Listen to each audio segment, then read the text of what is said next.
guest, I would like to wish my second heartbeat happy 23rd birthday. Yes, the man himself, the champ. I can't believe it, my one tone. I can't believe he's 23. Yeah. I just always remember, like, 23 years ago, yeah. That's when he came into this world, but I am so proud of him. Yeah, legend. He's grown into such a lovely young man. Definitely. Hardworking. Definitely. And even though he's 23, his mindset, I would say he's like, in his 40s. Yeah.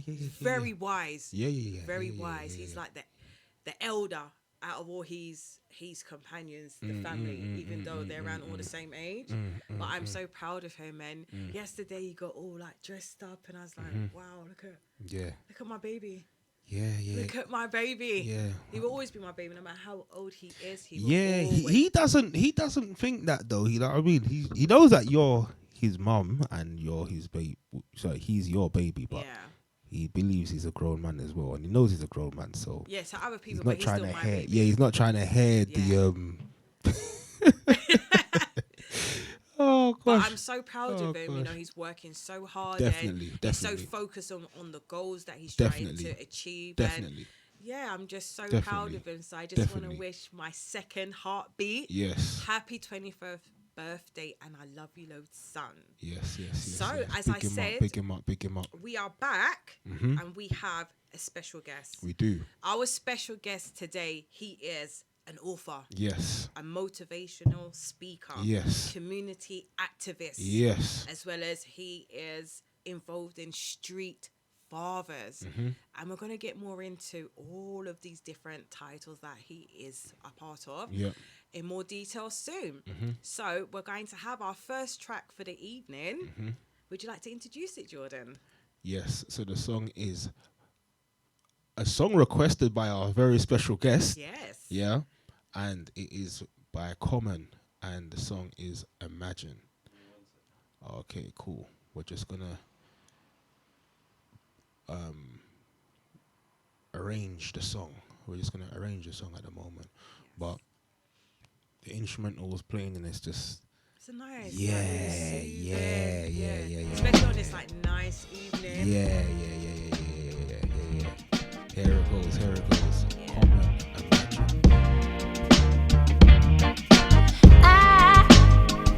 Been dreaming of a paradise, somewhere a little Paris, like where I wanna be. Let's travel to the greener side, a lovely place inside my mind. Don't you wanna see? Imagine layers in a game where we all players. No more stargazing or police car chasing. Imagine life to bring us Lauryn Hill type of singers. Even the righteous schemers still let Christ redeem us. Life is greener on this side. The beauty that we see be coming from inside. Imagine if you a god and she a goddess. My people get free, locked up from weed charges. We no longer targets or bodies on the market. Clean water coming out of Flint faucets. It's awesome, not being petty but got petty cash. Everything on the path we already have. Imagine having a woman like Betty Shabazz, steady with class, ready to blast till the chariots pass. To take me to my new destination, I think in miracles, it's my imagination. I've been dreaming of a paradise, somewhere a little Paris, like where I wanna be. Let's travel to the greener side, a lovely place inside my mind. Don't you wanna see? Imagine days divine, no longer in a race with time. Every day we wake up is the day to shine. Imagine you could turn water to your favorite wine, and when you're taking down your girl, you can take your time. Imagine loving you enough, you don't need a light. Kids, fathers in their life just to lead them right. No longer worry about sickness cause we eating right. Amanda Gorman poems, mantras that we recite. Imagine not being politically correct, but spiritually direct, still giving me respect. Imagine if you could change the world through song. No longer do we have to pay back school loans. Imagine in the hood doing our own renovations. Another way to keep the dollar circulating. Mountaintops of patience just to heal a nation. Since I was little I had a big imagination. Been dreaming of a paradise, somewhere a little Paris, like where I wanna be. Let's travel to the greener side, a lovely place inside my mind. Don't you wanna see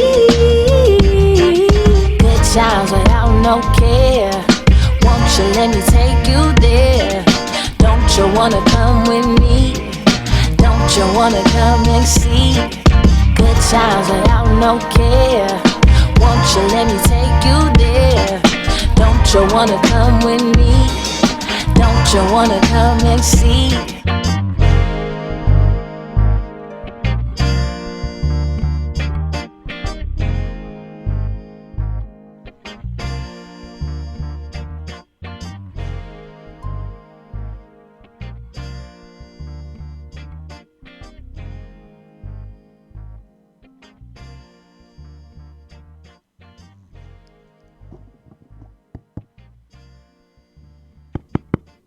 Yeah, the mic's on. Marie, are you ready? Hey, Jordan, are you ready? I'm ready. I don't know if they're ready though. Well, let's see.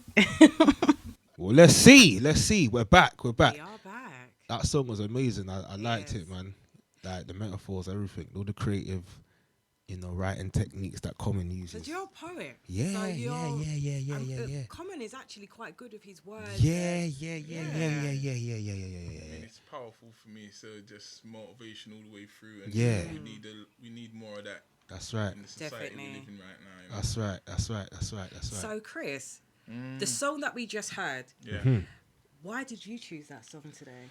Yeah, as I say, it's a motivational. Every bar is powerful. It's uplifting. It's useful. Me and a friend of mine was talking about it today. Like, there's a direct correlation between the violence in our community and when the industry started financing gangster rap and violence in music.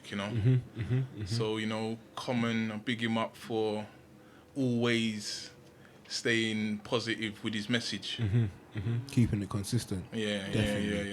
and it's difficult because Definitely. the money's not there. The money's in violence and nonsense and just terrorizing our community right now, sending a lot of our young people to jail, and Or is that degrading as well? degrading our women, Women. and this is the industry sees a market for that. Yeah. They don't see a market for what Common does, That's right. So this is why I big him up so much. Definitely.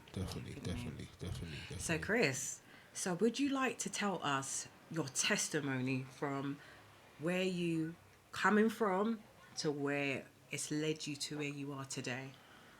Wow, my testimony and I. We'll be here a minute with that. It's definitely been a journey, inspirational, powerful, motivational journey. And in my son's memory, I wanted to make sure that as many young people want to listen, I'm here and I'm ready and able to talk to them and kind of give them a positive direction. Yeah. In a society where there's a lot of negativity. Yes. So, as you said, in the memory of your son, do you want to tell us a bit about the memory of your son? So what brought me to where I am today was the untimely death of my son. He was born 3 months early. He weighed 660 grams, and when he was born, the doctor said that he was dead. Wow. Luckily, there was a midwife there that said he's not dead, we're going to try. So they tried with my son and he lived for a month. And this is something that's happening a lot in our community. Because we're not valued as a community, the doctor was quick to leave my son to die, and in that time I spent, that month I spent with him, we created a bond. I've got a picture, it's a very powerful picture with him holding my hand, and because his hand was so small, his hand just fit round my nail, literally. So, that's kind of and one of our guys at the office, he's a artist, and he drew the image for me, and that picture's in my front room, and it's the most powerful image I've got of my son. All the other images are not too nice for me, So that one there just, but yeah, in his memory, the day after I buried my son, the police caught up with me. I was tangled up in a few things that they accused me of around the time, so it was just really bad timing. I got caught. They grabbed me and tried to send me to jail, and unfortunately for them, I didn't go to jail. Well, that is good. Yeah, Definitely. I know they wasn't happy with that. Although they did definitely try. But I mean, it was a time I was with my other two children, and it must have seemed really, really bad for them. They fell to pieces. They was only young at the time, 7 and 8, and they was bawling. My little Lamar, he doesn't remember, but he said, "My dad's no criminal. Why don't you go and spend your time arresting real criminals? We just buried my little brother." It was a really emotional time, and with that, I decided, I was going to tell my story, to hopefully make sure other young people didn't make some of the same mistakes that I'd made in my life. Definitely. And that's kind of where I decided, you know what, I'm going to tell my story, because there was, when you're doing certain things in life, you giggle and you laugh to yourself. You say, boy, if I was to tell my story and it'd be jokes, but at the same time, I didn't want to put my story out there like that. Of course, yeah.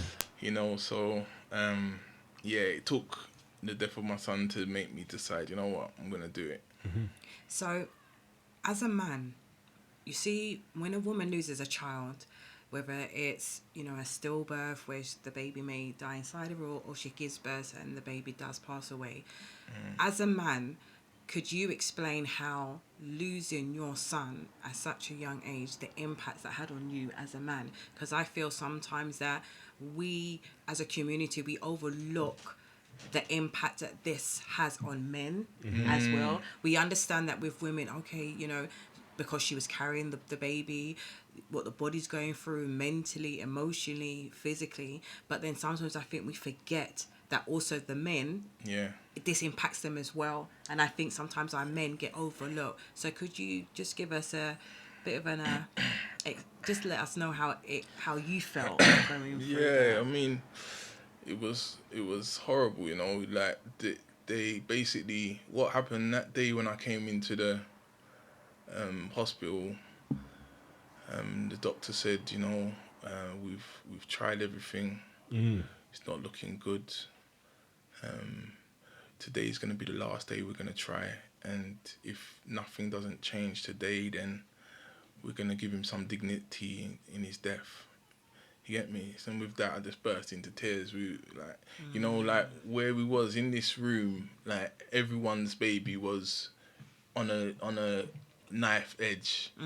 So the doctor come, he closed that curtain, and the tears, like everyone in the room, and everyone was with their baby, and they all knew what them tears were for. Yeah. Everyone knew. I didn't want no pity from them guys. I just wanted my son to be cool. You understand? Yeah. We just burst into tears, and he said, "Look, what I would suggest is, spend your time with him now. We're gonna monitor him, and by this evening, we'll kind of let you know." So we went home, and then when we came back, we was chilling at home, and then they said he's not gonna make it to the morning. So you better come back to the hospital now and be with him in his final moment, So we rushed back to the hospital, and he died in my arms. Wow. So yeah, that was emotional, through the years we've living in London, it's not the nicest of place sometimes. So we see death, but I had never seen death so close. Yeah, I think it's different when it's more closer to you. Yeah. It's a different feeling. It's a different impact. The twinkle in the eye when the soul leaves the body is crazy. you know, I knew he was gone, even though he was attached to the morphine, so he wasn't in pain. But yeah, I felt him get cold in my arms. I didn't want to give him up when the nurse came and said he's gone now. You know, I didn't want to let him go. But yeah, after that, because he was, I wasn't sure if he was gonna make it. I didn't let my boys meet him because they was quite young themselves. I didn't want them to create that bond. That's it. But then it was even more difficult when I went and saw my first son Lamar, and went and told him, and he burst into tears. I'll never forget, he burst into tears, and as we was there crying together, he stopped for a moment. He said, "Dad, are you joking?" I said, "Nah, of course I'm not joking." Like, you know, like, and with that, "Dad, are you joking?" It's like he wanted to fight me. The little guy wanted to fight me. If I ever told him I was joking, I might have got a black eye. That's how, yeah, he really felt, even though he hadn't met his younger brother, he felt that loss deeply. Rashawn was a year younger. He didn't really, I was quite surprised with how Lamar affected it and was affected by it. Rashawn wasn't really affected by it because, as I say, they didn't meet their younger brother. But yeah, all of those things, those extra things hurt, you know. Definitely. And then burying him was the next. The whole process. One process after the next, you know, like, it's what he would have been 17 next year, and, you know, think about him all the time. I just feel that whether it's 17 years, 2, 3, 20, when you do lose a child, you never lose. You always will remember them. Definitely. No matter how many years that goes on. And sometimes you might even get to a stage where you're like, well, you know, you could have been 17. I wonder what you'd be doing now. This, that, and the other. Yeah. I mean, in that month he was alive, we went through all sorts. You know, when you hear people say someone turned blue, like, I didn't know that was really a thing. Like, I didn't know that someone actually really turned blue. I see my son turn blue in Homerton Hospital. I was like, came in, I said, "Yo, why is my son blue?" I said, "Oh, he's having trouble breathing and all of that." But what I got to realise is Homerton, they wasn't really doing their job very well. Because one time I sat down with my son and they forgot I was there. And I was reading a book, and the book is actually what made me believe that I could write my book. It's called A Cupcake Brown. Piece of Cake by Cupcake Brown. Yeah. I was reading that book as I was sitting with my son. And I remember, like, all of these little incubators, I got to know what all the noises was and all the different colours and da. And I saw an incubator going crazy over there. It's like, yo, this baby needs help right now. Yeah. And there was 3 nurses at the back talking, yeah? Oh, wow. And 10 seconds, it would have taken about 4 seconds for them to get to this incubator. 10 seconds later, they're still standing up talking. 20 seconds later, they're still standing up talking. 30 seconds later, I had to turn around and when they saw me, I was like, oh! And then they rushed and acted. They rushed and acted like they was concerned. You get me? And that's when I said, like, yo, this is the reason why my baby turned blue, you know? Yo, listen, you guys better move my baby out of this hospital because I'm going to cause a problem around here. And the day after that, they moved my son to Royal London. And even though he died in Royal London, I felt that they gave... The care was better. The care was a lot better in Royal London. I can't take nothing away from them. Even though, as I say, he died there, like, Homerton, they didn't care at all.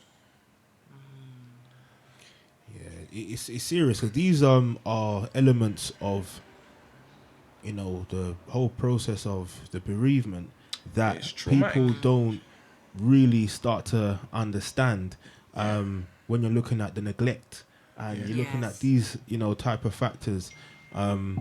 It's very, very, very horrible, and people think about these things forever. Like Marie said, it's like you never forget. You know, you never forget. And as Marie was mentioning about the man's perspective, a lot of the time we think about the woman's perspective so much because they're carrying the child. Yeah. But and the body's going for the transformation. yeah, of the body's preparing. going through the transformation. But if a couple are, you know, committed and in love, and they're, you know, they've planned their child, even if you like, you know, it's a two-way street. They're both working towards presenting this child, you know, to the earth. That's what I was saying. You know what I mean? Thanking God that God's given them the child. They're like, yeah, God, thanks for the child. Like, you know what I mean? It's a nice thing. And this testimony, or this part of your testimony rather, I can see why it has been like the birth of, you know, what you do now. You know, the inspiration and doing it in, you know, love and memory of him. Right. I had to give his legacy something powerful, and I won't stop. You understand? Until I die, I'll be doing something positive to help our community. So, Chris, Powerful, man. how would you encourage a father, a man, no matter what age they are, that has gone through this or could be going through this? How would you encourage them as you have gone through losing a child? Well, big up Bolo for a start. He lost his son, I think it's about 6 weeks now. And he didn't know that I had lost my son. You understand? So I met him at the 9 night, and, you know, I said to him, yo, like, you know, take every day one step at a time, and, you know, like, enjoy the moment, the good moments you shared with him, cherish them. You understand? And he said, yo, Sibs, have you lost a son? I said, yeah. He said, don't lie. He didn't know. You know, and I just heard him saying to someone else, like, yo, listen, you can empathize and all of that, but you can't tell me how I need to feel or how I should feel or how I might feel, because you ain't never lost no son. You feel me? So when I explained to him that I had lost a son, then he said, right, I can talk to you about this.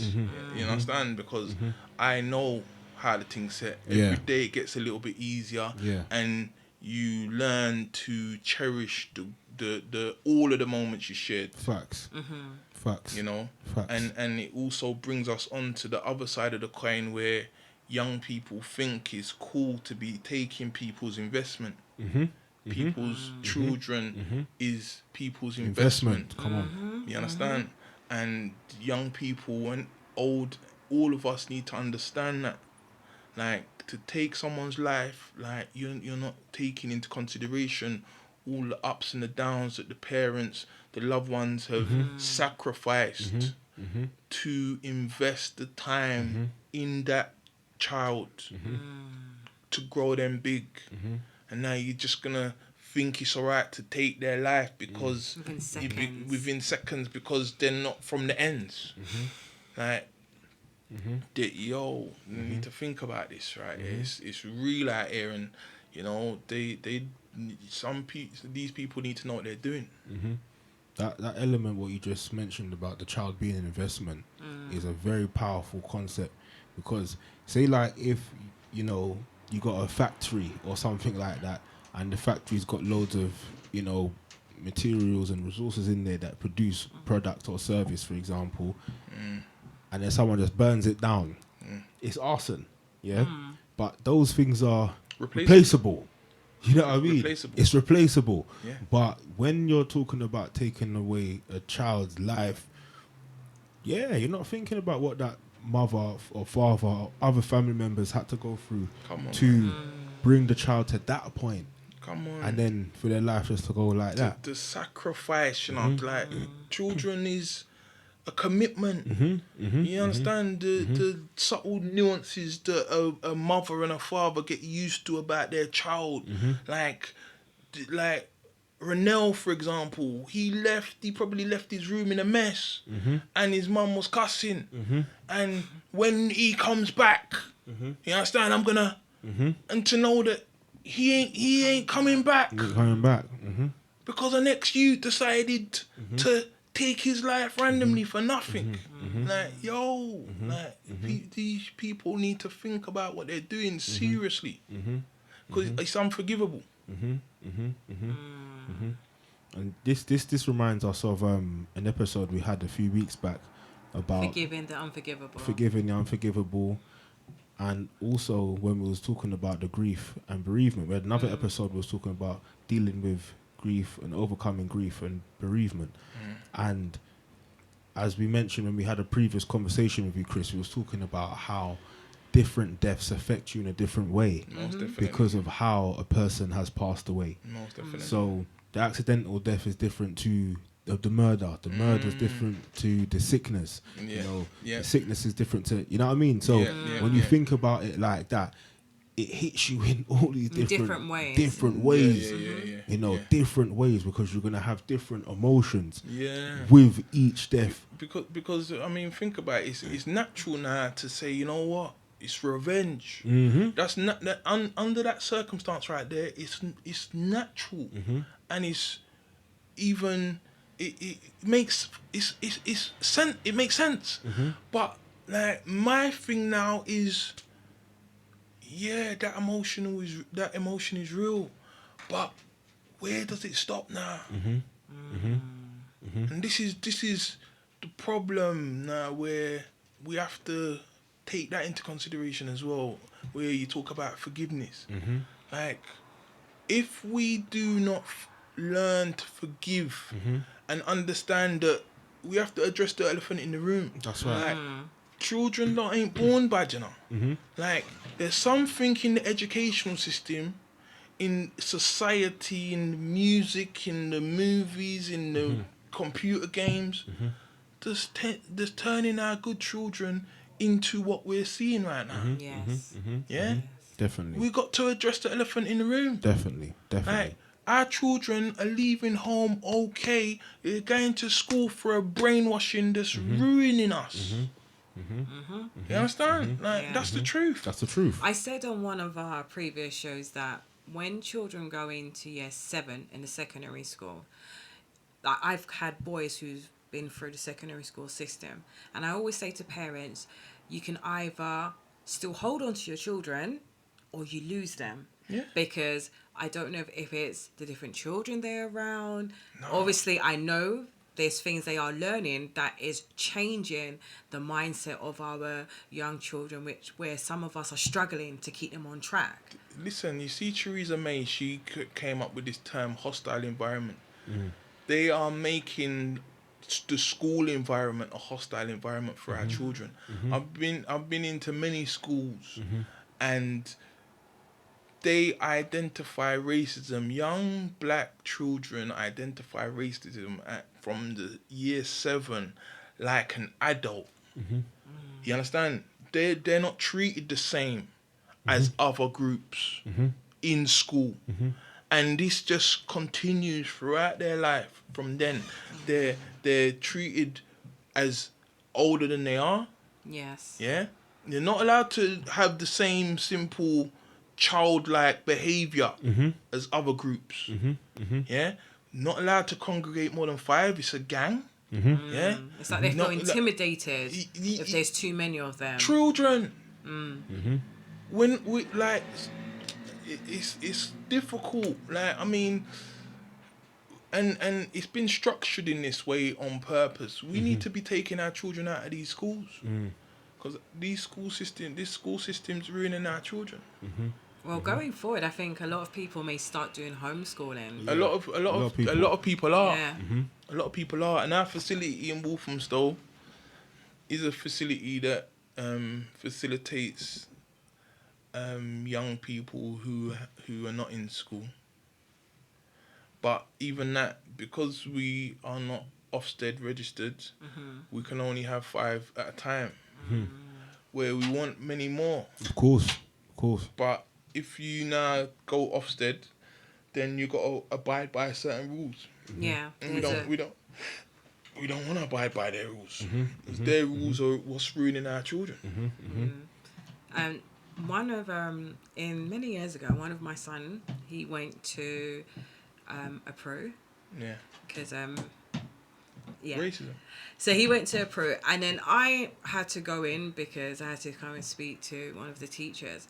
And as I was in the reception area, I saw a group of children just turn and said to the head teacher, use some very colourful words. And I just turned, and they just didn't say anything. And then I just looked around and I thought, you've sent all these children who you claim to be disruptive into this place. And then you say, oh, if they earn all these points, then they can go back into mainstream. But if you have children who have got various different disturbing, destructive behaviour in one place, how do they get out? Come on, they don't. How do they get out? They don't intend for them to get out. They intend for them to stay there until school finishes and then join a gang. Yeah. And then go to jail.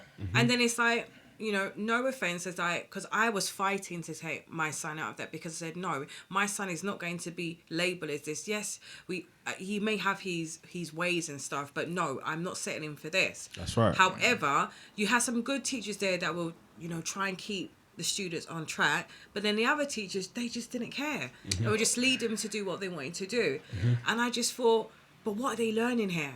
Like, I don't even recall my son coming home with much homework. They're learning how to be bad children. Well, that's what I saw. I sat in a lesson and I just observed, and the teacher is there, and if you heard the way they were speaking to the teacher, I said, but how do I get my child out of this if this is what he's surrounded around every day? And if he doesn't behave like them, then he likely to be picked on. Yeah. So it's like, how can you send children into a place that is just full of loads of negative behaviours and mindsets? It's institutionalizing them. Right. Yeah. And if you notice, it's pretty similar to a prison. Yes. You understand? Yes. So school, if you even notice the way how these academies are being built, they're built like softly, but prison-like. These noises that they're getting them used to. You understand? And then those ones they move to Prus now, and Prus are a lot more like prison. So when they do finally go to prison, it's not too unfamiliar. So it's like they're mentally preparing them. Mentally preparing them for prison. Yeah. I heard of an academy in our community in the borough who have had some children in inclusion units from year 7 to year 11. What kind of But ain't they supposed to transition eventually out of there? From year 7 to year 11, and this has only come out as the last few months. Yeah. Where they've just finished their GCSEs. They said the children were critically underachieving, but what they did is they took those children out of the inclusion units when Ofsted came for their inspection. Yeah, that's what they do. Put them back in the classrooms, and then when Ofsted was gone, they put them back in inclusion. And then they expect something other than crime and punishment from these young people. That's in our borough, I'm saying, and it's happening in these academies across the country. So it's across the country, but in particular areas with particular people. Right. Look. Let me break down a statistic. Like, we're supposed to be 3% of the population in this country. We represent 37% of the prison population. How make that make sense if this is inclusive and there's no racism going on there?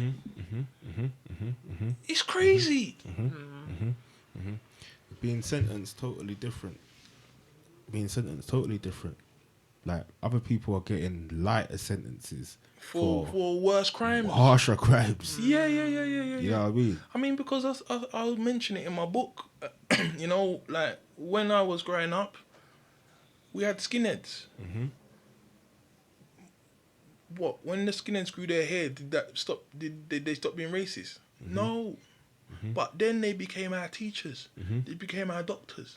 They became our police. They became our judges. They became all of the clogs in our society that can physically stand on our necks. Yeah, it's serious, man. It's very, very serious. It's serious, Chris. I mean... So if our young people, are in the Prus, or they are being targeted in... I would always say from the secondary school, because that's myself. It is. I notice things, and because of my background, I'm in education. When I used to always go to the school and I'm like, no, I'm not having this. And I just wouldn't accept what they were trying to do with like one of my sons. But then I noticed that, I don't know, I just think that, are they trying to set them up to fail? Definitely. Failure makes money for them.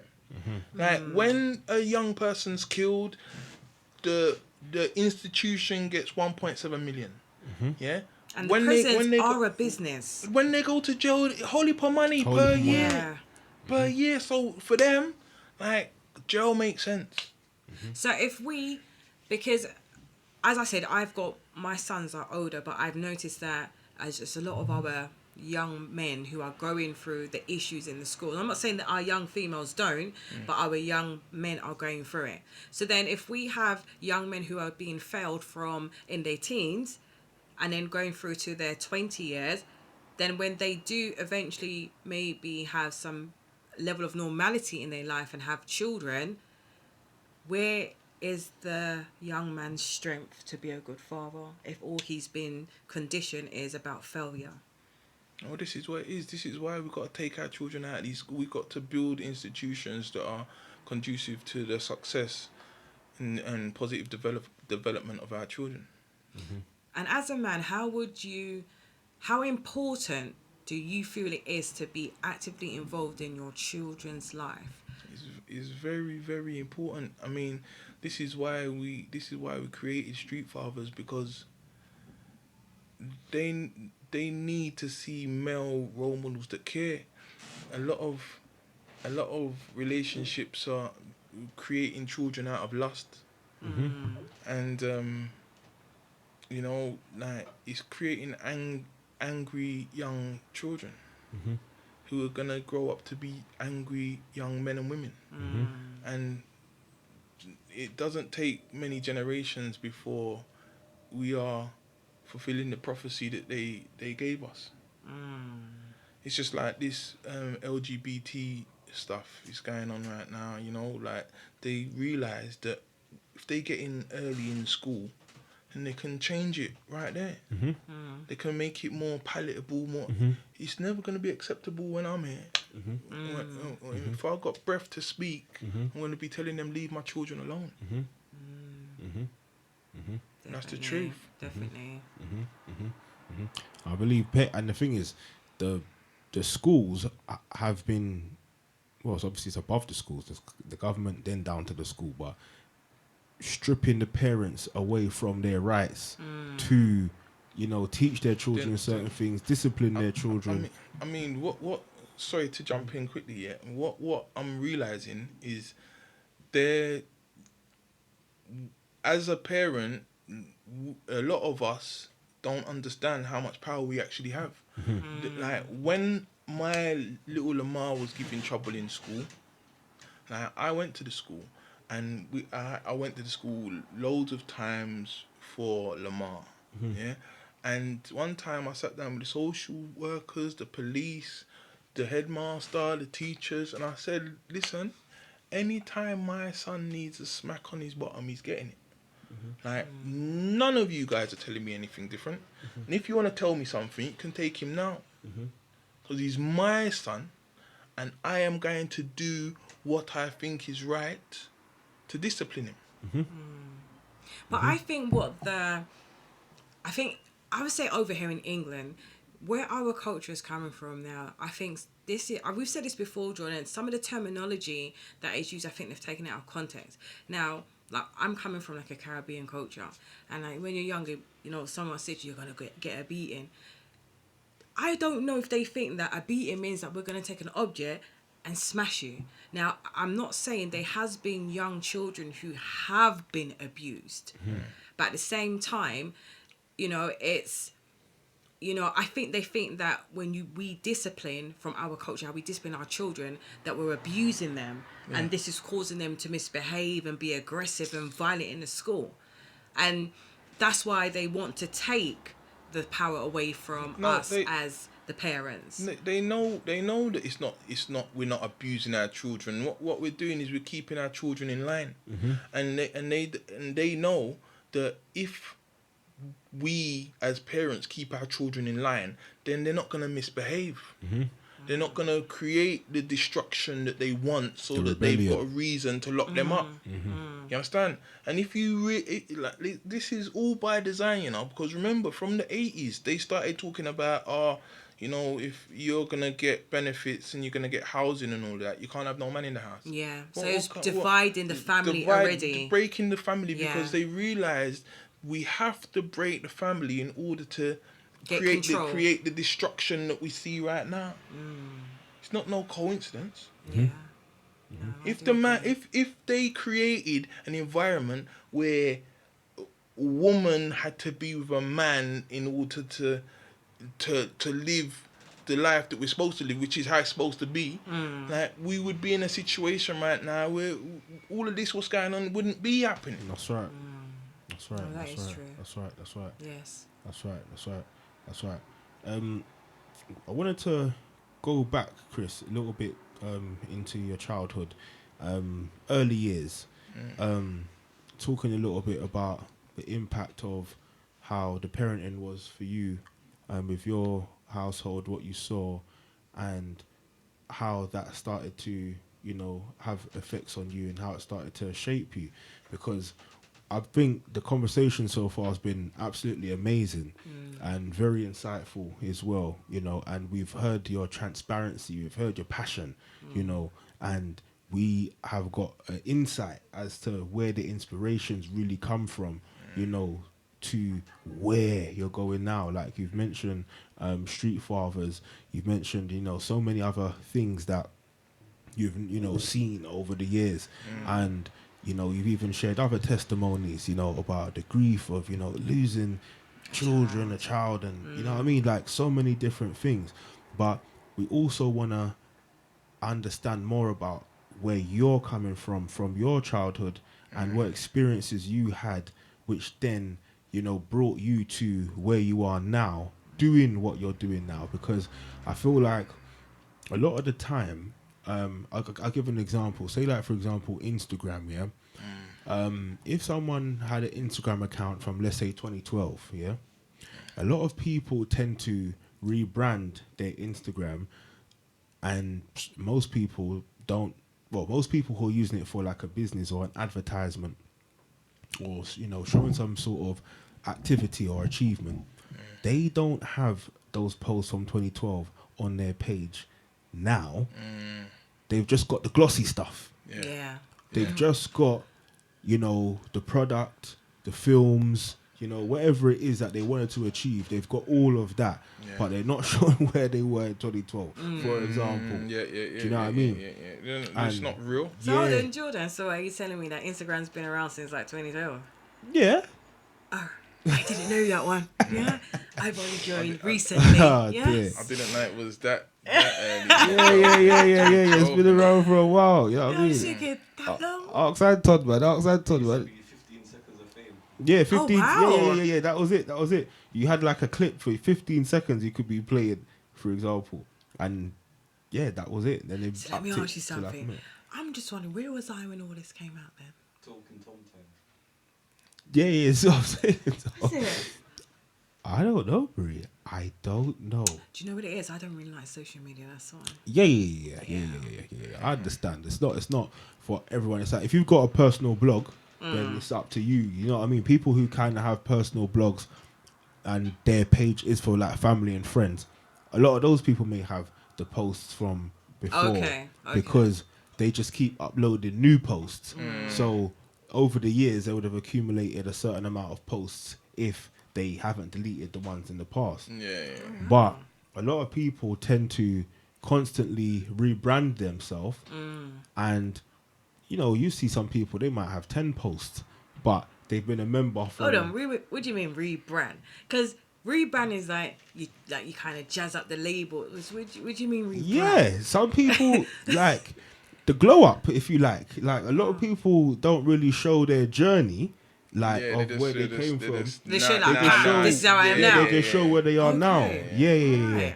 So you might see some people, they might have like 3 posts or 6 posts or something, but all those posts are kind of showing that they've arrived, if you like. but it's not quite showing The journey. Yeah. Do you know what I mean? So you're not seeing plain Jane. no, you're not seeing anything like that. You know, you're not seeing anything like that. So, in regards to, like, say, Chris, where we've, heard, a lot about the why, for what he does and how he does what he does, especially with his colleagues he works with now. We're going to go into, what it's like since you've been an author, and writing these books, A lot of people out there would like to be an author, but you've got several books, there that are available for people to learn from. I've got a friend who says that books are his friends because he gets to befriend the author because he's understanding the author's mind because he's reading what they've documented. Yes. You know what I mean? So Yes. if you, Chris, have got like several books, that is a major achievement because some people will never do one. Do you understand what I'm saying? And I know you're nowhere near done because you're still writing them. Do you know what I mean? So first of all, you asked me where it all started. Yeah. So it started with my memory was growing up until about the age of 8. Everything was good. My mum and dad was married. I had a brother, I had a sister on my mum's side. I had other brothers and sisters on my dad's side, but I didn't know about them. Right. But my 8th birthday, it went left. My dad, he was abusive. He poured petrol all over my mum. He tried to set fire to her. They fought. Thankfully, it didn't happen. They got a divorce, and I had to go and live with my mum. But before then, as a young boy, my affinity is with my dad. Yes. I'm watching my dad learning how I'm gonna be one day. Yeah. Boys don't learn that from their mum. No. You They understand? learn the nurturing side. The nurture, exactly. Yes. So when mum and dad divorced, I went and lived with my mum. Because me and my dad had such a good relationship, I don't know if that was the reason, but me and my mum, we didn't have a good relationship. So from quite young, I was out and about doing what I wanted to do. My mum done her best. You feel me? She worked hard. She was a cleaner in her office before she started work. Yeah. So she would leave in the morning, sometimes 4:00 in the morning to get to work. Yeah. And so I had a lot of time to myself. My mum would get back about 5:36. So throughout the day, I kind of was left to my own devices. And that's kind of where it all started. I would link up with other guys that was left to their own devices. And we done what we was doing. So that's kind of where my journey started. I mean, you mentioned on your 8th birthday something happened. I mean, on my 5th birthday, just brought back a memory. On my 5th birthday, there's something similar happened. Not as extreme, but a big incident took place on my 5th birthday, and I remember it to this day. And it was crazy because my mum was filming. My mum had a video camera, and my mum used to always film, and then the noise started in the background. So she's trying to not. She's like, I'm filming. Like, that's what she's trying to say. But then it's getting louder, and it's getting intense, and then she had to put the camera down. Do you know what I mean? And stuff happened off the camera. Do you know what I mean? And as a child, it's horrible because when you're that young, you're waiting a long time for your birthday. It's not like now. Your birthday is coming around like this now. You know what I mean? But when you're a child, you're waiting a long time for your birthday. Yes. And it takes something significant like that. Like you was 5 years old and you remember that's where your life kind of started. Yeah. You remember that particular moment in your life. Yeah. You know, you remember these things, and especially if you have, people who feel like it's all right to, push their weight around like in a certain way, kind of thing.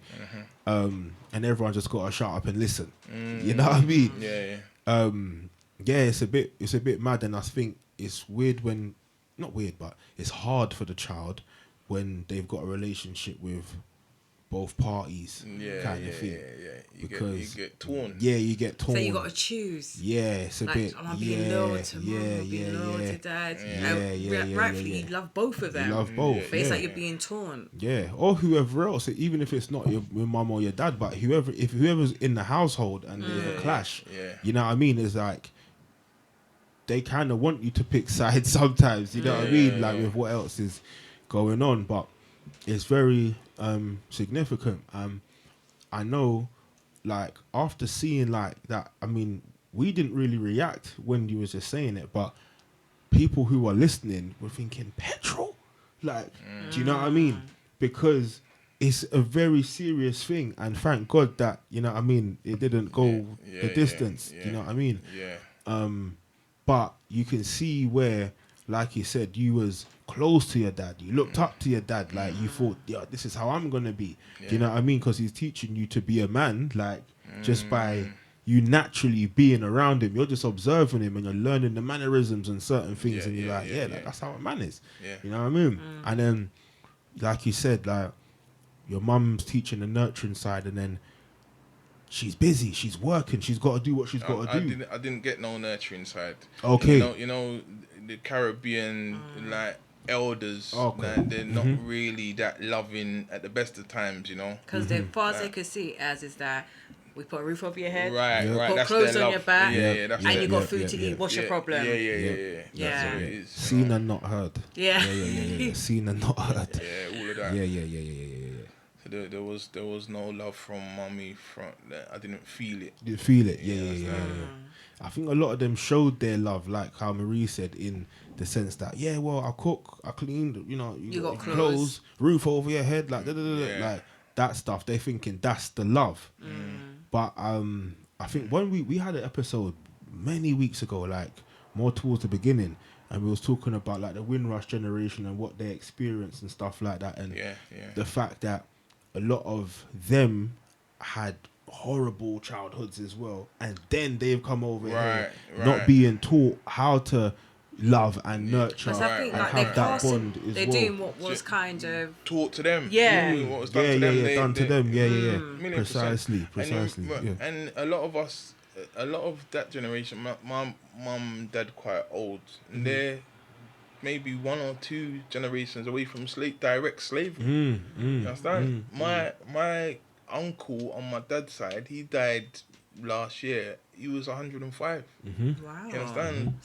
You understand? Like that age right there, like he was in slavery. He experienced aspects of slavery 1,000,000%. You know, so you know, it's deep. They didn't learn. It's deep. And then when they was in that slavery area, it's that survival mentality, isn't it? Because you don't know whether your child is going to be taken from you, not. So you've got to teach them how to. It's deep, man. It's deep. And then we've been through a lot of as a people. As a people. I've been through a lot. And then the thing is, you wasn't like the odd one out in the community. There were others who had similar testimonies. We were also definitely going through stuff. So, you know, we kind of just found a common ground where, you know, we could all be out to a certain time on the weekends. From I was like 11, 12, my mum didn't have a clue where I was, and you know, we would all go Trocadero, and then from Trocadero could end up anywhere. You know, getting back all 5, 6 in the morning, like, you know, at them ages there, like we just following each other. I learned from then, you know, like wherever you are in London, you can get a bus to Trafalgar Square, and then Trafalgar Square to home. And that's what we learned, you know, and from there it was alright. Didn't matter where we was going, ended up in Peckham, Brixton, Junction. I suppose those times it was free to get on the bus, right? I can't even remember. Pence though. It was cheap. Yeah, it was cheap. You had them things that you could bump the you could stick on the different dates and all of that. You get me? And it was minor. You get me? We was going. But as well, like one of my brethren brought me in on a little scam. So we would rob this laundrette from early. So we was getting like Street Fighter money from we was kids. And that Street Fighter money, that would take us all about the place, get us stuff to eat and all of that. The thing is, I feel like the survival mode that, you know, young people have at that age when they have to survive is skills that are frowned upon by, you know, quote unquote society. But these are some serious skills. You meet some of the smartest people who are survivors. They're practical. It may not be like A, B, C, D, you know what I mean? And, you know, Pythagoras and algorithm and whatever. You know what I mean? Algebra, rather. It's life. It's life skills. Life skills, you know what I mean? Skills. So that, and when a lot of those people experience going into the system as well, yet again, some of the most genius brains that you ever come across. Getting to waste. Genius brains. You know what I mean? And a lot of people don't really consider that because they don't even think about people in prison. They just get on with it. You know what I mean? But us who think about people in prison and know people, you know, in there, we're trying to help or whatever, like you understand how it all goes. So with your friends and those people who you grew up with and stuff, like when did the first few people like start experiencing, you know, the system, etc.? How did that affect you? So one of my main guys at that age, he went to jail. He got 10, and at that time, like guys weren't getting 10.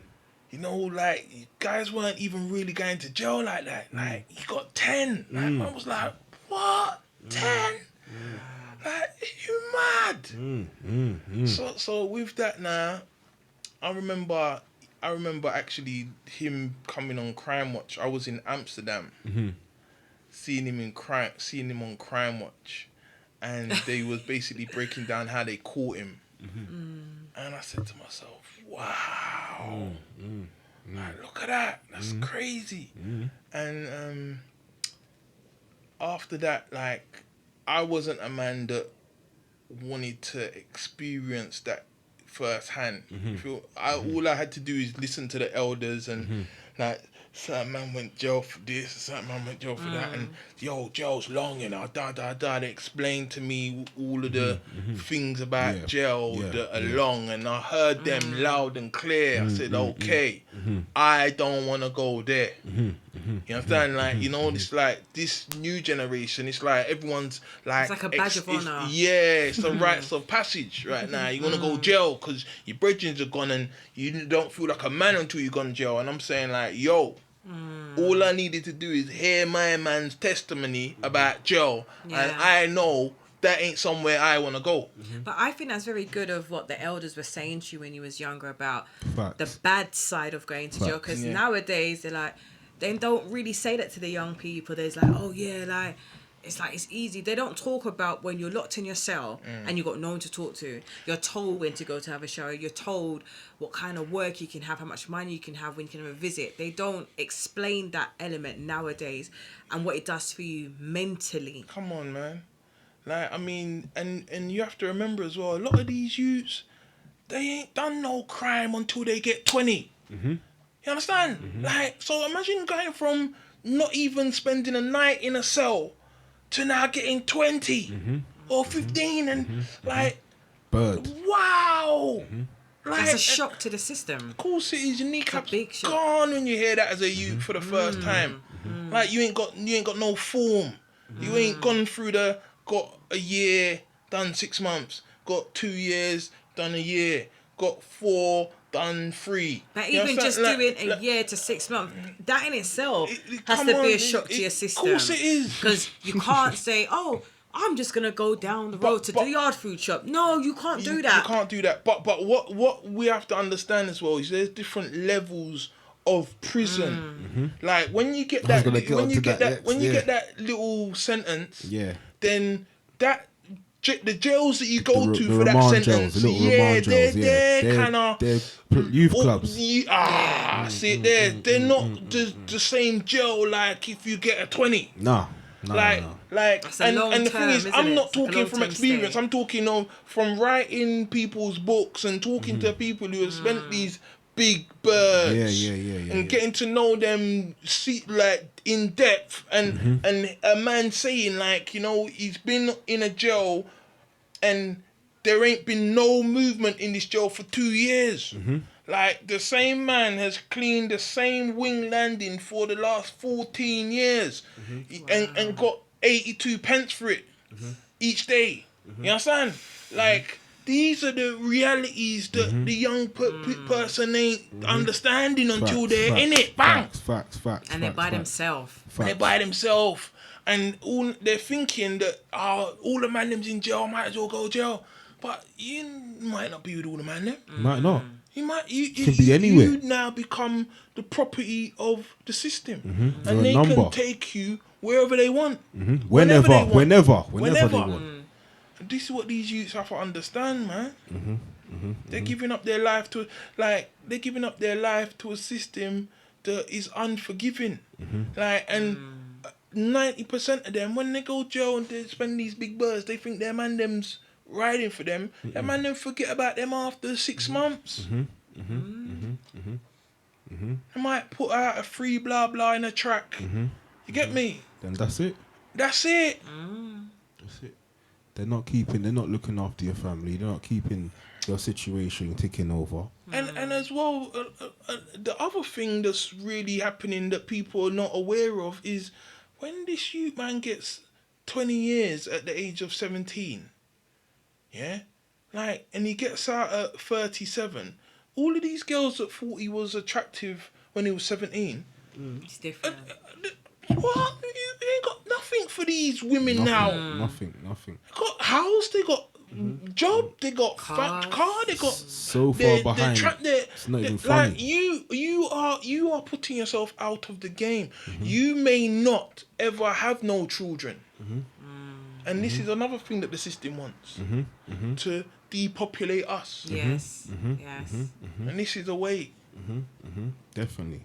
One of my brethren went jail. This is the first time he's gone jail. As a big man, he's gone jail. And when he's checking him, so when the screws are checking him in, they're asking him, "Do you want condoms?" He said, "For what? For what? He said, "Oh, you were you in for gun charge? Yeah, you go to jail. You gonna need them. Need what? Then for what?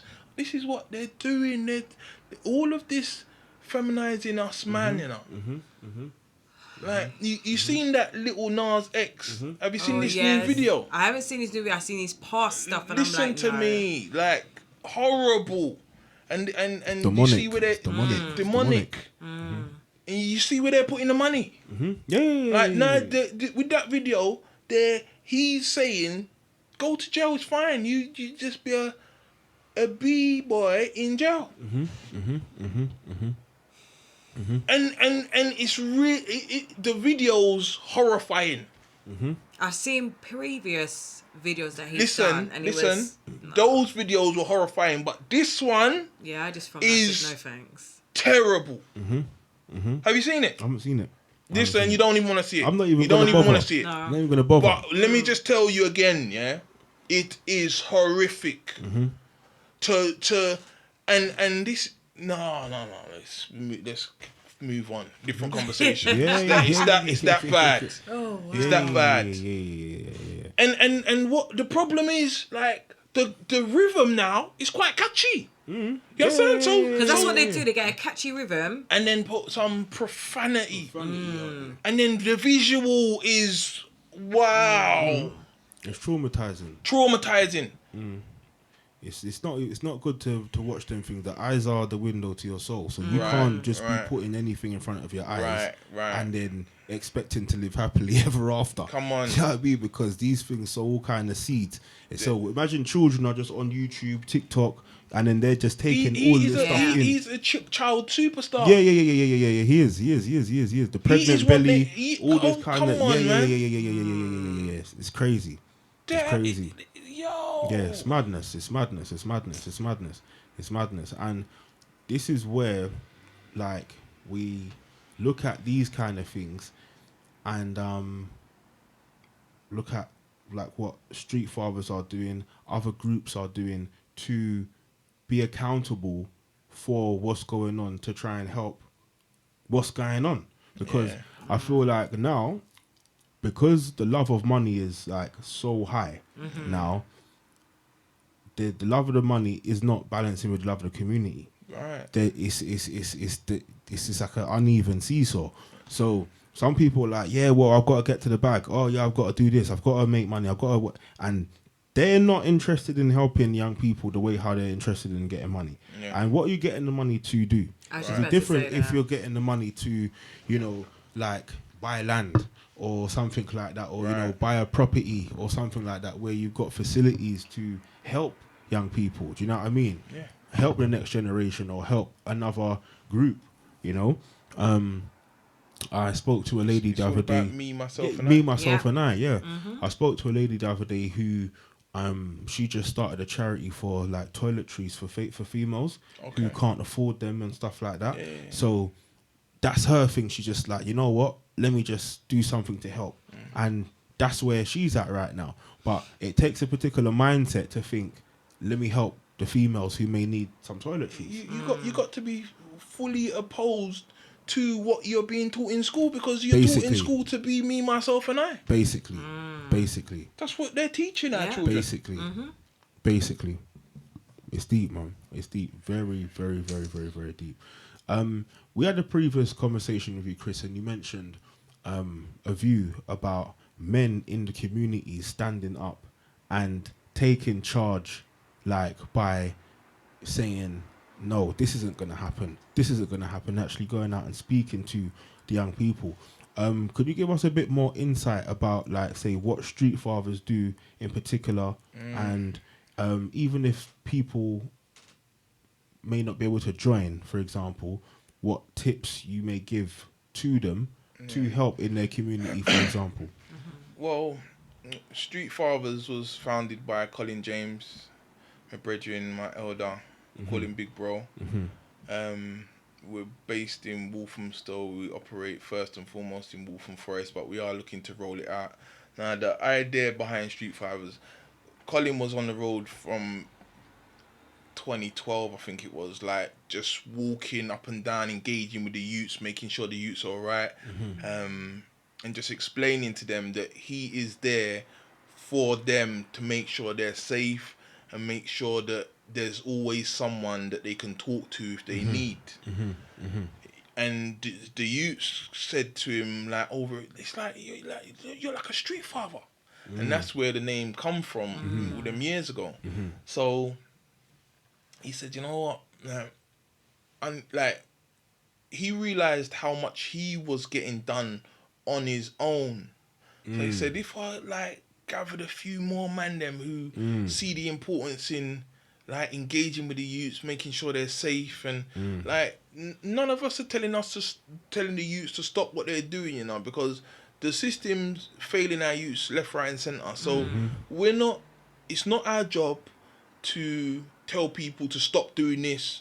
If we can't provide young people with an alternative to what they're doing, a solution, we're not in no position to tell them what not to do, as long as it doesn't involve endangering other people's lives. Like,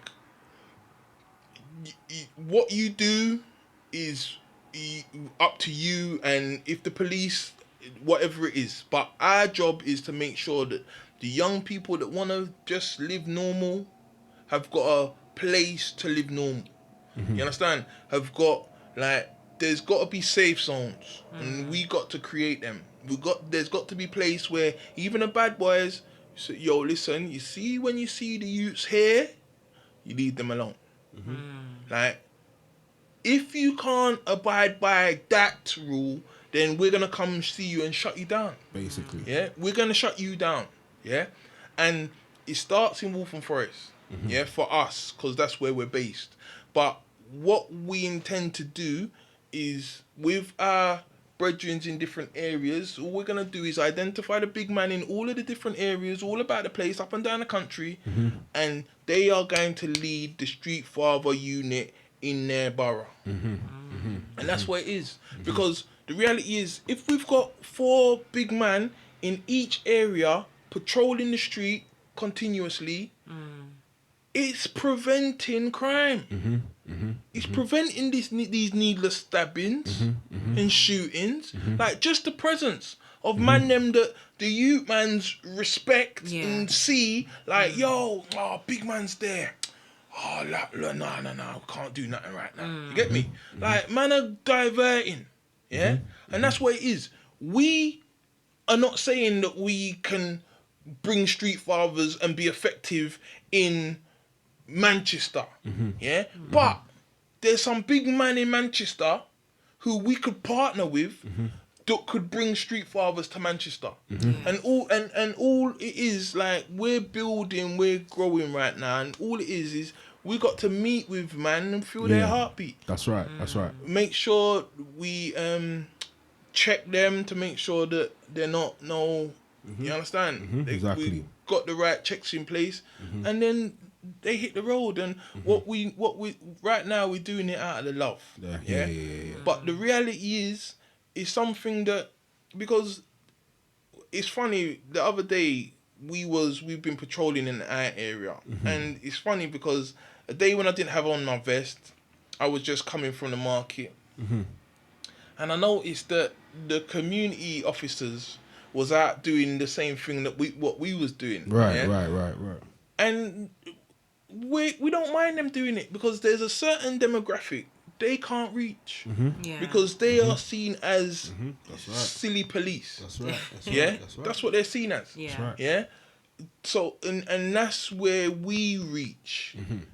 In our area, we're respected in our community, and all of the big men that are not actually street fathers right now, they are behind what we're doing because it's needed, you know. And as when we come to South, for example, we link with big man from South, we link with big man from West, we link with big man from North, and this is how it builds. All of the big men who have done certain things in their life can see now, as elders, that something needs to change. Yes. And we're showing them that they have more ability than they actually know. All we have to do is link up as man, you know. And all of these boys on the road going on bad, they become the children that they are when man them stand up and play our position. You understand? Yeah. So how long is it? Every day you go on the street? Every day we hit the road. And is it from a particular time? How long are you out for? Well, it kind of depends. Like, as it's summer holidays right now, we will hit the road, say, from 2 till 5, and then go and have something to eat, and then again from 8 till 10. Oh wow! You understand? So it kind of reminds me of like street pastoring, because they had street pastors like in Lambeth and different boroughs as well, where a group of Christians from different churches would go on the street. They would meet with the community, and you probably pray with them and encourage them. But in this aspect, you're reaching the young people, trying to help them and keep them focused. Yeah. So it's a good thing. Yeah. I mean, the mothers have done enough right now. The mothers can only do so much in this, what needs to be done right now. It's time for the man them to stand up. Have the presence. And have the presence is what they need. Like, if we was to say, right, we need street mothers, the mothers come out all the time in numbers, all the time, but to get the man them out consistently, it's a little bit more presence. And that's what it is. Like, we've been to a few meetings, and the way how they receive us, like, you guys are present, not intimidating, but it's that man's presence. It's the man's presence. Yeah. Sorry, on that note, we have a few messages or comments on the live chat. Jordan, would you like to? Yes. We saw someone say generational trauma passed down. Yes. And how do we make the kids respect a random man? Well, I mean, and that's D Rock, yeah. Yes. So what I would say, D Rock, is what we find is first and foremost, they're not gonna respect you if you don't be consistent, and this is what we do. First of all, we'll touch fists with them, we'll say, yo, well, go on, you guys all right, and keep it moving. So The they get to know your face. Right, and then the Yeah. next day now we'll come touch them for like they're surprised to see us again, and this is what happens over a period of time. You earn the respect and the right to now have conversations with them, and then over time they come and they feel comfortable to tell you stuff. So you're building And you a build a rapport rapport with them and a relationship because it's they not get it's to not see it's you not often. right, you know, it's not just a one-off go there, like, and then no one ain't gonna give you the respect or the time when they just see you one on one-aways. But when they see you consistently, and you show them nothing but love, you show them that you care, you present alternative opportunities to them over a period of time, you build a mutual respect, and that's when the relationships start to build. D Rock said after that, in my experience, kids don't respect the wishes of a random man. Then also goes on to say, if a man is raising his child, making big money, and being a husband to his wife, they may get respect. If you don't have at least those things in check, don't chat to nobody's kids. I don't know if D Rock has more to say off the back of that, because I feel like D Rock could have made a point and not, elaborated. I could be wrong, but I think even how you just spoke about the method there, Chris, I think that should answer a certain amount of questions. What I will say, from what D Rock has just said, is that I don't know, this could be the case, but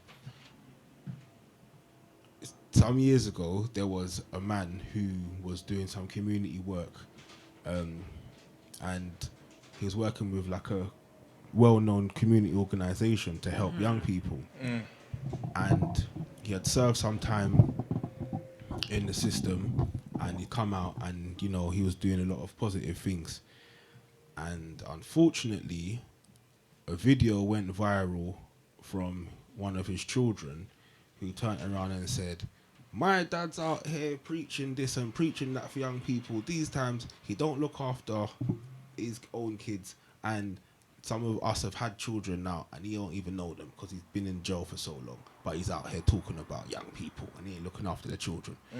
Now, I don't know the ins and outs. The community don't know the ins and outs. We don't know the ins and outs of the situation. We don't know if it's a bitter mother that is, while he's been in prison, like, I have to use the word poison, but could have poisoned them. You know what I mean? Because if a man's got a bird like a 20, you can't really expect a lot from the man.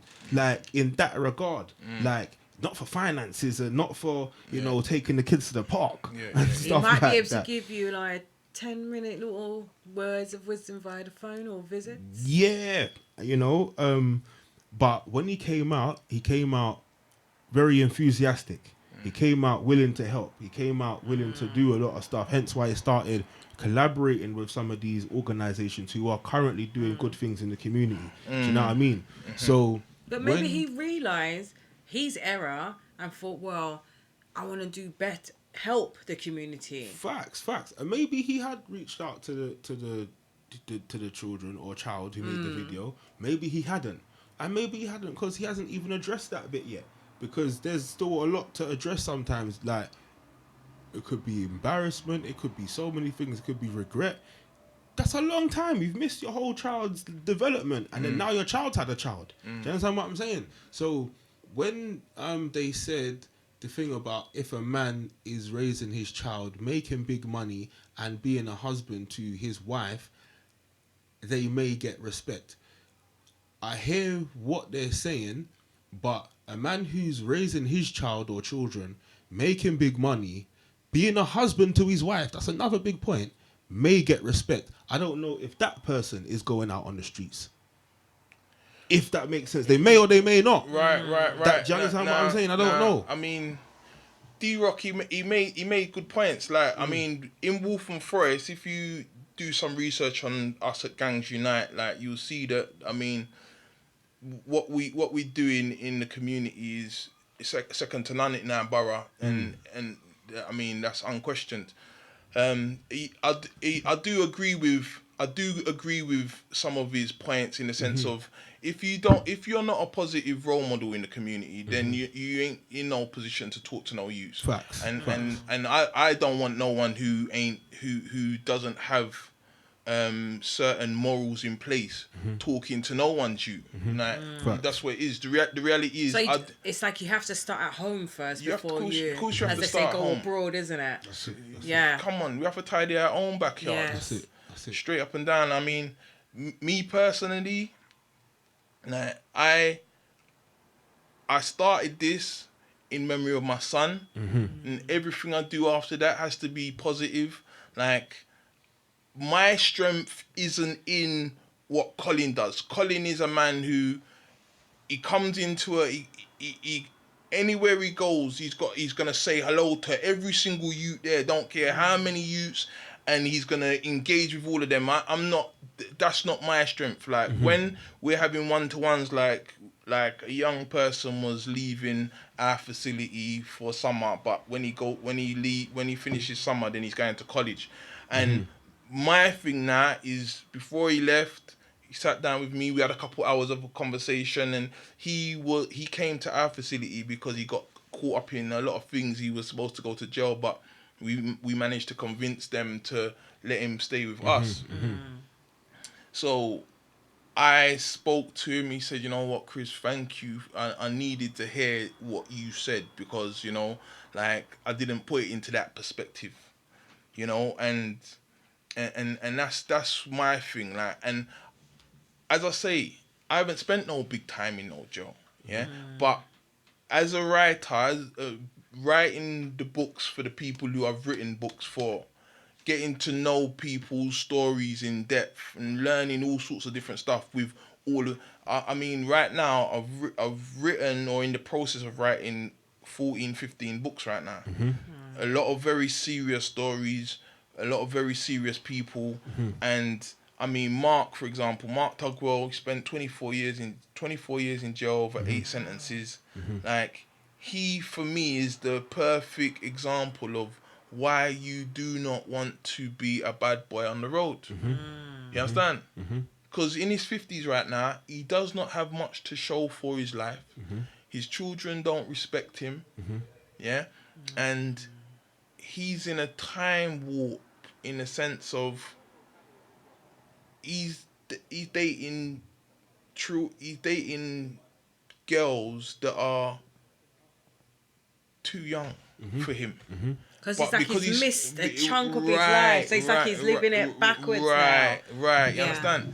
And I mean, these are the kind of things that I really want young people to understand. Like, listen to elders who tell them this before they experience it and learn the hard way. Definitely, just trying to look at some of the... Yeah. So I think what we're going to do, Jordan, let's have that. Let's song. have our song, and then after the song we will continue. We'll continue. So the next song we're going to have is... Actually, it's Jadakiss. I actually do like Jadakiss. I like his voice, I like the way he flows. And the song is Can't Stop Me. Yeah. Ooh, babe. Come on. Ooh, babe. Come on. Gets even better. Ooh, baby. Ooh, babe. Come on. Ooh, babe. Come on. Can't stop me, babe. Come on. Ooh, babe. Come on. Ooh, babe. Come on. Ooh, babe. Baby. Ooh, babe.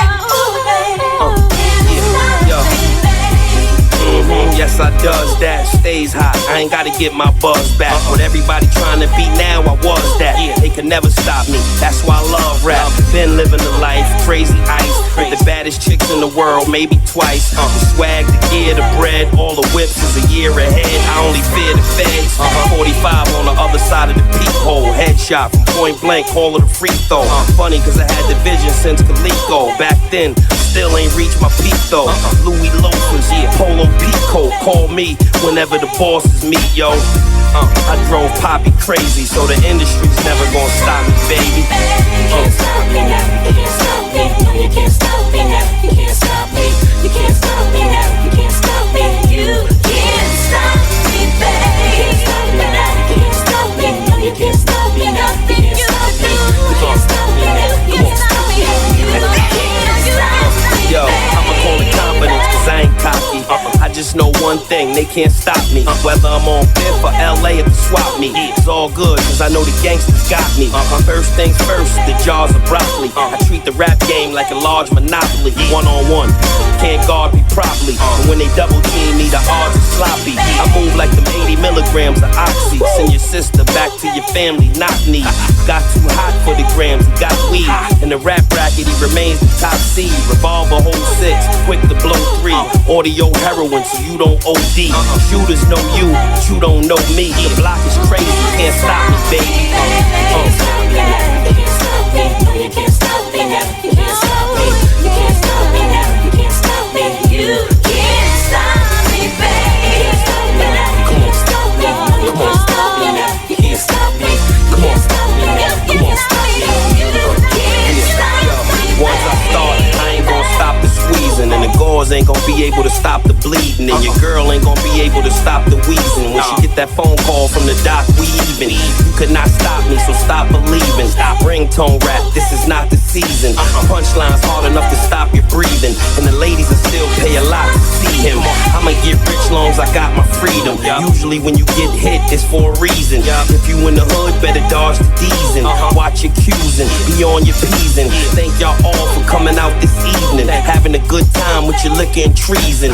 Even if they knock me, then continue to watch me, they still wouldn't be able to stop me. You can't stop me, no, you can't stop me now. You can't stop me, you can't stop me now. You can't stop me, you can't stop me, baby. You can't stop me now, you can't stop me. No, you can't stop me now. You can't stop me, you can't stop me now. You can't stop me, you can't stop me, baby.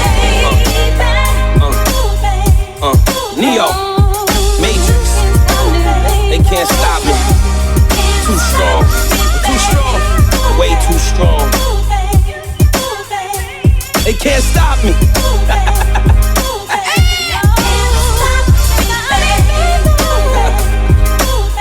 Yeah.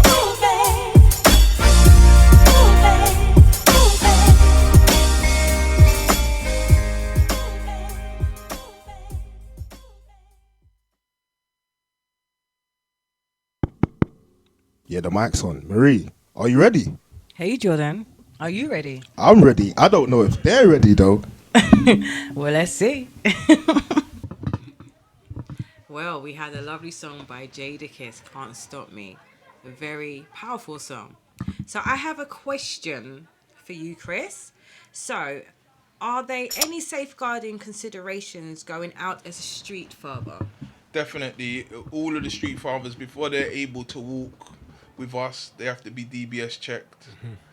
Yeah, as long as that comes back, and that's fine. But we sit down with everybody and kind of feel their heartbeat. But yeah, the DBS is essential. Is there like a training that you might do, or an induction that you do? We do training once a week on a Monday. We also work alongside they're Forever Family now, yeah. So Forever Family deal with the younger the younger people who want to be involved in making a difference as well. Big up Respect. And but street fathers as elders, the DBS is essential.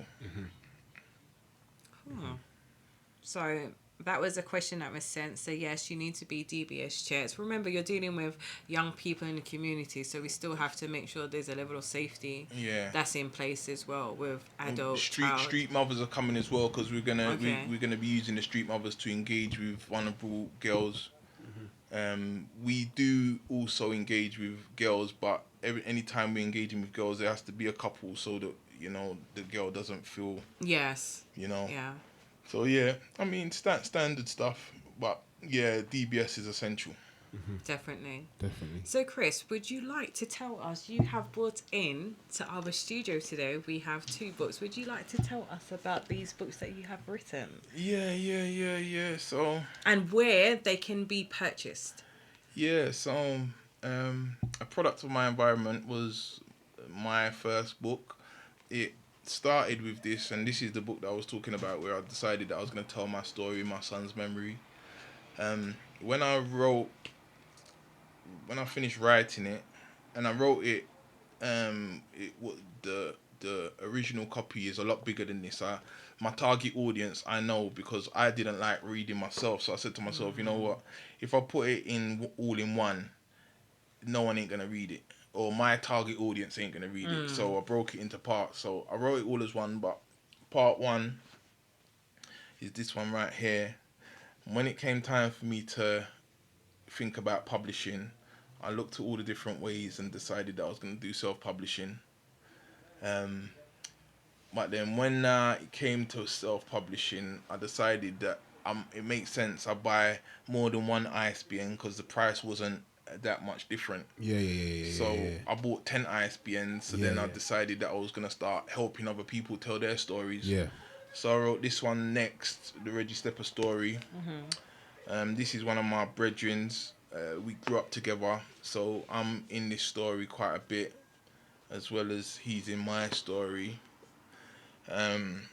After It's on Top, I wrote The Lie That Made Me by Mark. But yeah, I had to take his book off out of London's Finest distribution, because he spent so much time in jail. He wasn't behaving right, you understand? Without going into too much details.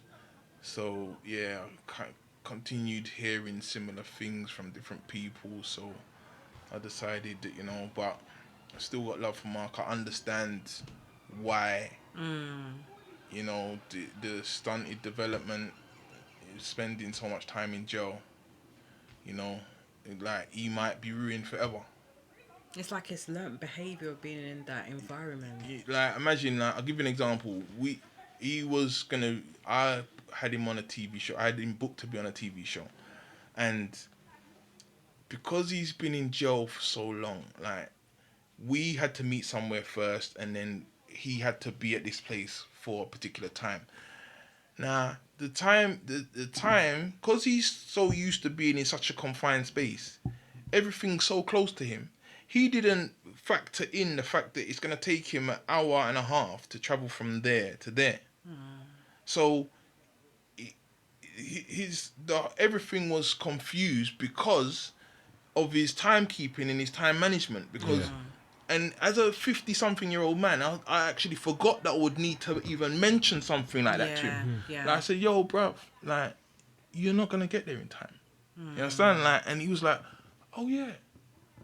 Because he spent so much time in jail. And so it's like he's come out, he's got to relearn basic like stuff. Life, like normal, what is normal to us, that is not normal to him. So it's like relearning all of that all over again. Yeah.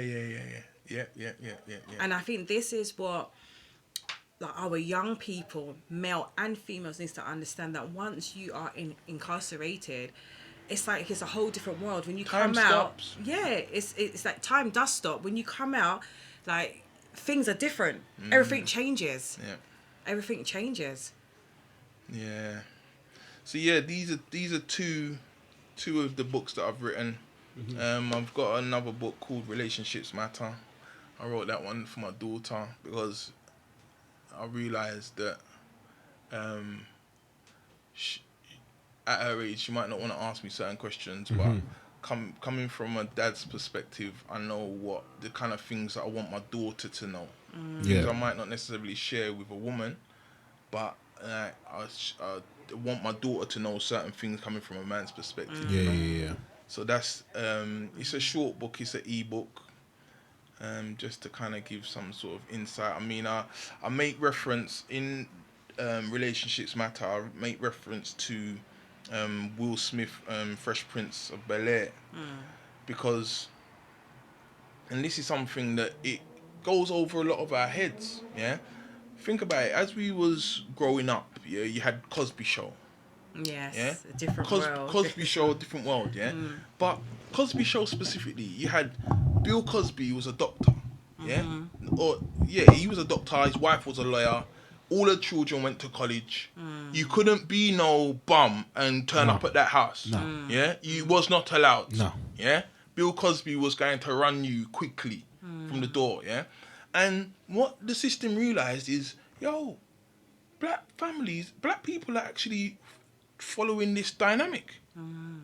So then comes the Fresh Prince of Bel-Air, and we've got Will, we've got Colton, we've got the mum, the auntie and the uncle. Yeah, auntie and uncle well-to-do, but when we look at Will's always mucking about. He's nice with the girls, but like he's not serious. Then you've got Colton. He wears all funny jumpers. He's very awkward. He's always got books.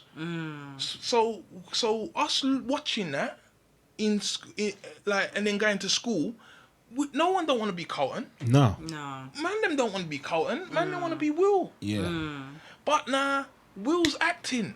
When we now take that behaviour into school, we get thrown out, suspended, expelled. Yeah? Expelled, you go to a Peru, jail. That's it. Yeah? So we need to be mindful of these things, because Fresh Prince, like, maybe he knew it, maybe he didn't, but that show right there single-handedly ruined the generation. Because no one don't want to be Colton. Yeah. But And also as well with Will Smith, he was coming from a single parent household. He was sent to live with his aunt and his uncle. Yeah. Because his mum, dad wasn't.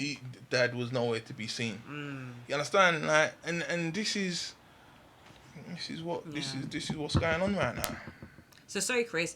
One of our listeners has asked if you could just repeat the title of both of your books, please. A Product of My Environment, and It's on Top. And where? So these are available on Amazon. Yeah, cool. My website is being reconstructed right now, so it's not available on the website at the moment, but it will be soon. And once we get those details, we will forward it on to you Definitely guys. share it. We'll definitely share it. Definitely. And I've got several new books I'm working on. I've got to shout them out quickly. So the next book that's getting ready to come is the Floyd Jarrett story.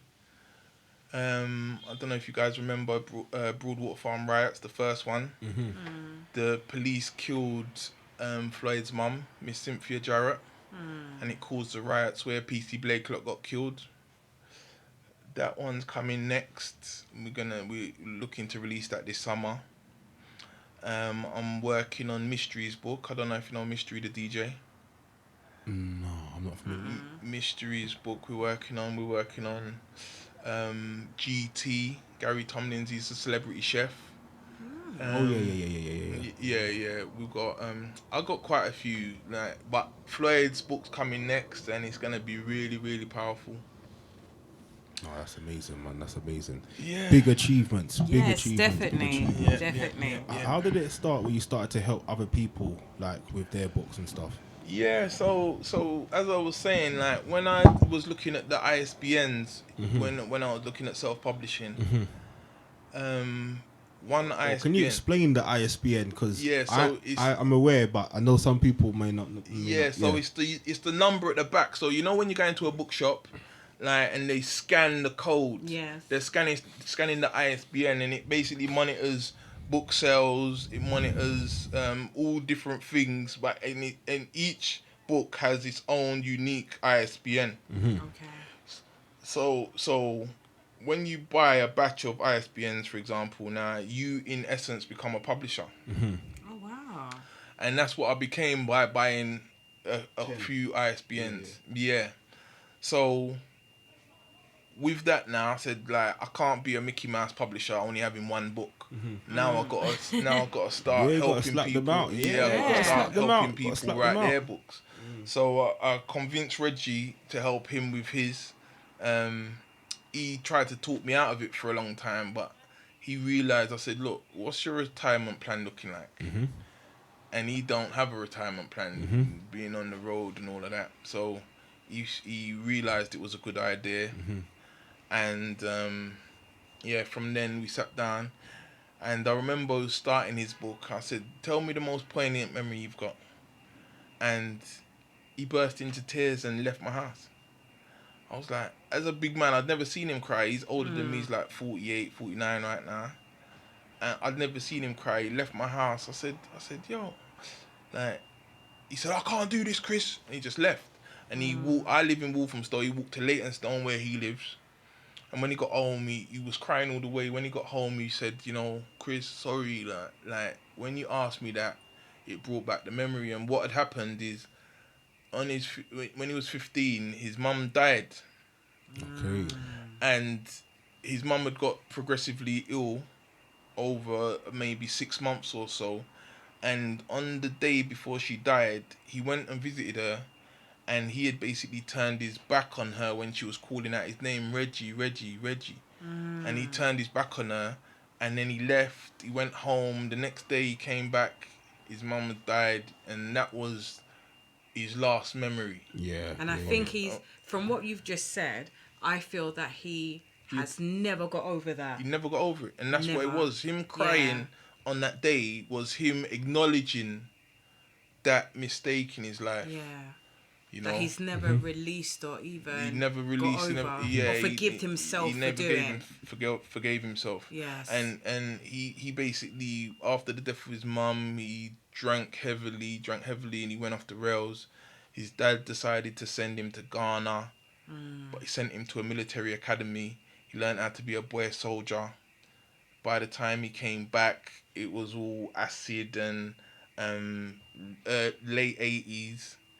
And from there now, he's learned all these skills on how to be a soldier in a time when people are starting to play with guns.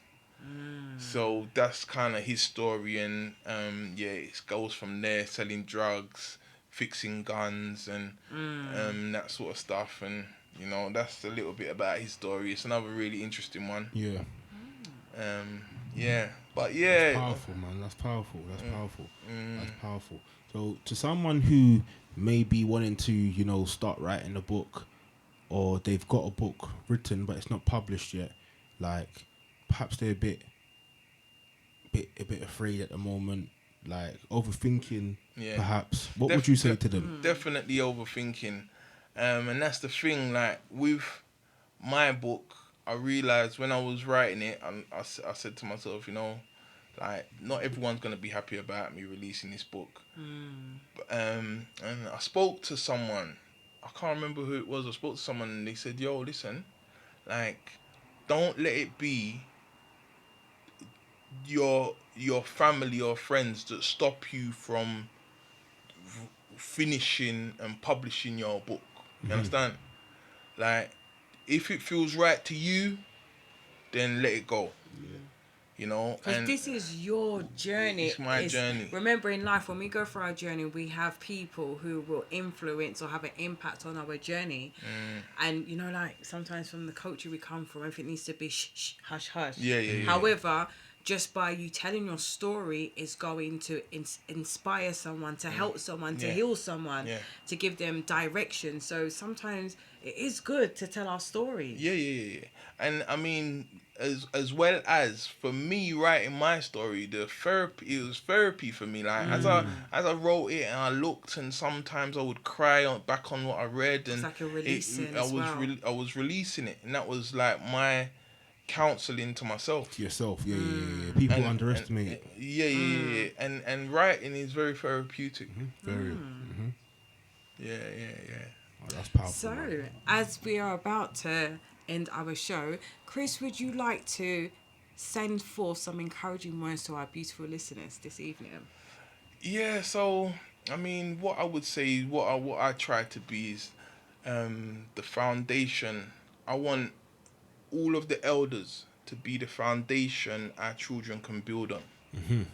And to the youngers, I would say, please take into consideration what you're doing. Think about everything you do before you do it, because some things you do in life, you live a lifetime of regret, and we don't want you to live in that regret that you will if you decide to make that mistake.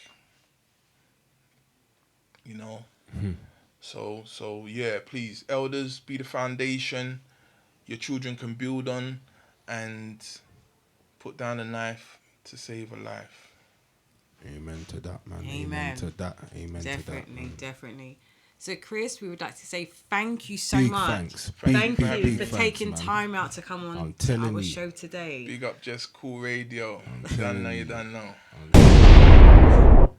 So thank you everyone for tuning in to Evening Talks with Josh, Jordan and Marie. But as I said, we're back. We're back. And we had a powerful interview today with Chris. So enjoy the rest of your week and have a lovely weekend. And we will see you next week. So tune in to Evening Talks next week. Have a blessed weekend. Bye. Bye-bye.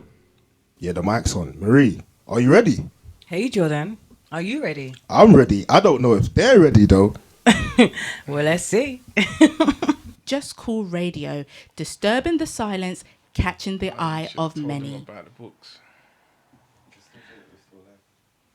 Oh yeah.